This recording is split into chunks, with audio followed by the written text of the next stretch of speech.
जय माता जी। मित्रों, आप सभी को रामनवमी की हार्दिक शुभकामनाएं। 2-3 दिनों से लगातार फोन आ रहे थे कि ये जो अष्टमी का व्रत है, अष्टमी और नवमी का, ये कब मनाना चाहिए, किस दिन है, इसको लेकर कई लोगों के मन में कंफ्यूजन हुआ है। तो इस चीज को अभी हम आप लोगों को क्लियर करेंगे कि कब आप अष्टमी का व्रत रखिए, कब नवमी का रखिए, रामनवमी का कब व्रत रखिए, इसके बारे में बताएंगे। साथ में आपको अष्टमी के दिन का उपाय भी बताएंगे कि अष्टमी के दिन आप क्या उपाय करिए जो आपके योग्य होगा, जो आपके लिए होगा, ऐसा उपाय बताने का हम प्रयास करेंगे। तो मित्रों, आज 25 मार्च को जो सप्तमी तिथि थी वो दोपहर को सिर्फ 1:50 तक थी और इसके बाद अष्टमी लग गई है। और अष्टमी तिथि 26 मार्च को सुबह 11:50 तक रहेगी। इसके बाद नवमी लग जाएगी और नवमी तिथि 27 तारीख को 10:06 तक सुबह रहेगी। तो 10:06 के अंदर, यानी कि जो अष्टमी का जो व्रत है वह तो 26 तारीख को ही मनाया जाएगा, महाअष्टमी का व्रत, और माता जी का हवन भी 26 तारीख को ही होगा। लेकिन जो लोग अष्टमी नवमी ये 2 दिन व्रत रहते हैं, उनके व्रत का पारण नवरात्रि के नवमी का, रामनवमी का नहीं, नवरात्रि के नवमी का जो व्रत का पारण है वो 27 तारीख को 10 बजे के बाद होगा सुबह।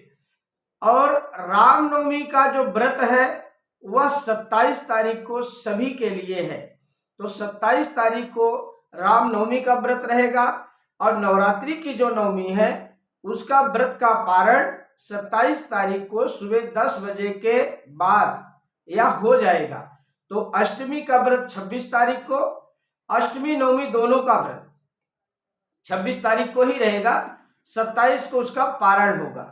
तो ये बात एकदम क्लियर है।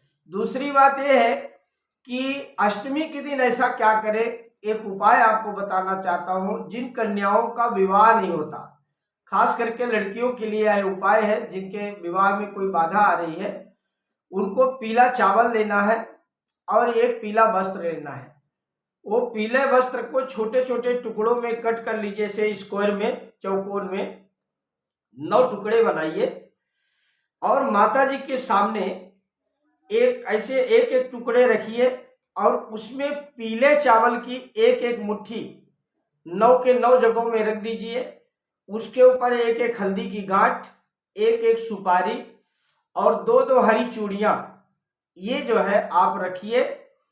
और इसके बाद जब माता जी का पूजा हो जाए, उनको श्रृंगार इत्यादि अर्पण कर दें, तो इसके बाद माता जी से अपने विवाह के लिए प्रार्थना कीजिए और जो आपके मनोइच्छित कार्य हैं उनमें सिद्धि हो, आपको अच्छा दाम्पत्य मिले, अच्छा विवाह का योग आए, ऐसी प्रार्थना आप करते हैं।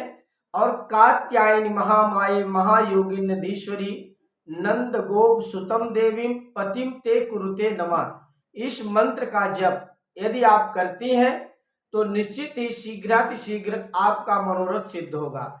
तो करना क्या है, वही जैसा मैंने बताया कि जो पीले कपड़े हैं उनको स्क्वायर में रख करके 9 जगह 9 टुकड़े कपड़े रखने हैं। उस समय एक एक मुट्ठी चावल रखना है, एक एक हल्दी की गांठ, एक एक सुपारी और 2-2 हरी चूड़ियां रखना है।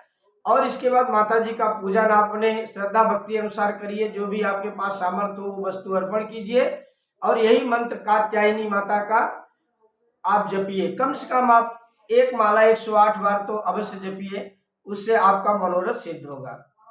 जिन लोगों का व्यवसाय नहीं चल रहा, जिनके व्यवसाय में बार बार परेशानी आ रही, वो अष्टमी के दिन एक नारियल का गोला लें, उसके अंदर जो है उसको आप थोड़ा सा मुंह काट करके उसमें ड्राई फ्रूट, कुछ काजू बादाम किशमिश इत्यादि, ऐसे 5 प्रकार की चीज़ें, जैसे आप बादाम ले लिए, काजू ले लिए, मुनक्के ले लिए और चिरौंजी ले लिए, चारोली जिसको बोलते हैं, और खड़ी शक्कर यानी कि मिश्री ले लिए।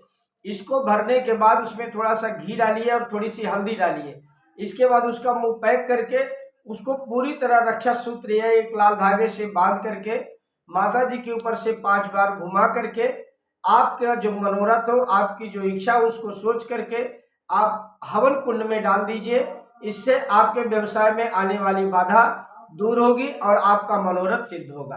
तो मित्रों, यह अष्टमी और नवमी का जो कंफ्यूजन है वह बिल्कुल पालने की जरूरत नहीं। अष्टमी और नवमी का व्रत 26 तारीख को ही होगा और 27 को उसका पारण होगा। नमस्कार।